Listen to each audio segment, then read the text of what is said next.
Matthew ଲିଖିତ ସୁସମାଚାର Matthew 1 ଅଧ୍ୟାୟ। ଯୀଶୁଖ୍ରୀଷ୍ଟଙ୍କର ବଂଶାବଳୀ ଏହିପରି। ସେ ଦାଉଦଙ୍କ ପୁତ୍ର, ଦାଉଦ ଅବ୍ରାହମଙ୍କର ବଂଶଧର। ଅବ୍ରାହମ ଇସାକଙ୍କ ବାପା, ଇସାକ ଜାକୁବଙ୍କ ବାପା, ଜାକୁବ ଜିହୁଦା ଓ ତାହାଙ୍କ ଭାଇମାନଙ୍କ ବାପା। ଜିହୁଦା ଫେରସ ଓ ସେରହଙ୍କର ବାପା। ଫେରସ ହିସ୍ରୋଣଙ୍କ ବାପା। ହିସ୍ରୋଣ ଅରାମଙ୍କ ବାପା। ଅରାମ ଅମିନାଦବଙ୍କ ବାପା। ଅମିନାଦବ ନହଶୋନଙ୍କ ବାପା। ନହଶୋନ ସଲୋମନଙ୍କ ବାପା। ସଲୋମନ ବୋୟାଜଙ୍କ ବାପା। ବୋୟାଜ ଓବେଦଙ୍କ ବାପା। ଓବେଦ ଜିସୟଙ୍କ ବାପା। ଜିସୟ ରାଜା ଦାଉଦଙ୍କ ବାପା। ଦାଉଦ ସଲୋମନଙ୍କ ବାପା। ସଲୋମନ ରିହବିୟାମଙ୍କ ବାପା। ରିହବିୟାମ ଅବିୟଙ୍କ ବାପା। ଅବିୟ ଆଶାଙ୍କ ବାପା। ଆଶା ଜିଓସାଫଟଙ୍କ ବାପା। ଜିଓସାଫଟ ଜୋରାମଙ୍କ ବାପା। ଜୋରାମ ଉଜିୟଙ୍କ ବାପା। ଉଜିୟ ଯୋଥମଙ୍କ ବାପା। ଯୋଥମ ଆହାସଙ୍କ ବାପା। ଆହାସ ହିଜକିୟଙ୍କ ବାପା। ହିଜକିୟ ମନସିଙ୍କ ବାପା। ମନସି ଆମନଙ୍କ ବାପା। ଆମନ ଯୋଶୀୟଙ୍କ ବାପା। ଯୋଶୀୟ ଜିକନିୟ ଓ ତାହାଙ୍କ ଭାଇମାନଙ୍କ ବାପା। ସେମାନଙ୍କୁ ବାବିଲୋନକୁ ନିଆଯିବା ପରେ ଜିକନିୟ ସଲଟିଏଲଙ୍କ ବାପା। ସଲଟିଏଲ ଜିରୁବାବିଲଙ୍କ ଜେଜେବାପା। ଜିରୁବାବିଲ ଅବିହୁଦଙ୍କ ବାପା। ଅବିହୁଦ ଏଲିଆକିମଙ୍କ ବାପା। ଏଲିଆକିମ ଅଜୁରଙ୍କର ବାପା। ଅଜୁର ସାଦକଙ୍କ ବାପା।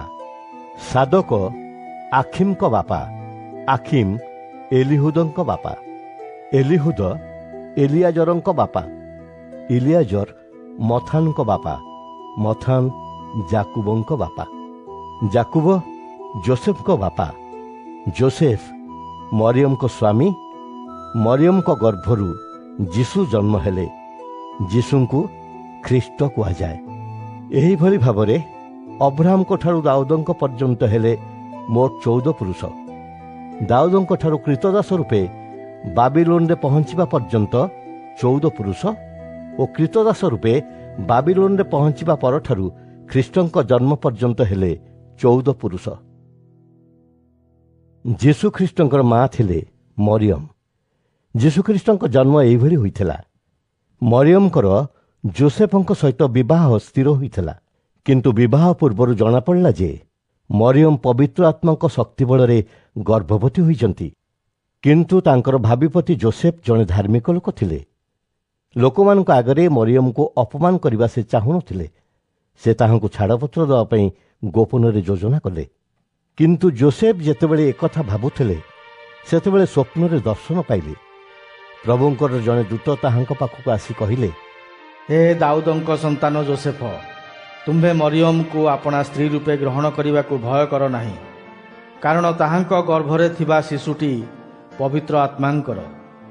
ମରିୟମ ପୁତ୍ର ସନ୍ତାନଟିଏ ଜନ୍ମ ଦେବେ। ତୁମ୍ଭେ ତାହାଙ୍କ ନାମ ଯୀଶୁ ରଖିବ। କାରଣ ସେ ନିଜ ଲୋକମାନଙ୍କୁ ସେମାନଙ୍କ ପାପରୁ ରକ୍ଷା କରିବେ। ଭବିଷ୍ୟତ ବକ୍ତାଙ୍କ ମାଧ୍ୟମରେ ପ୍ରଭୁ ଯାହା କହିଥିଲେ ତାହା ସଫଳ କରିବା ନିମନ୍ତେ ଏହା ଘଟିଲା।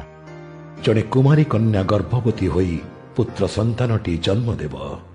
ଲୋକେ ତାହାଙ୍କ ନାମ ଇମାନୁଏଲ ଦେବେ। ଯୋସେଫ ନିଦରୁ ଉଠି ପ୍ରଭୁଙ୍କ ଦୂତ ତାହାଙ୍କୁ ଯେଉଁଭଳି ଆଦେଶ ଦେଲେ ସେହିପରି କଲେ। ସେ ମରିୟମକୁ ବିବାହ କଲେ। କିନ୍ତୁ ମରିୟମ ପୁତ୍ର ସନ୍ତାନକୁ ଜନ୍ମ ନ ଦେବା ପର୍ଯ୍ୟନ୍ତ ସେ ତାହାଙ୍କ ସହିତ ସହବାସ କରିନଥିଲେ। ଆଉ ଯୋସେଫ ପୁଅଟିର ନାମ ଯୀଶୁ ରଖିଲେ।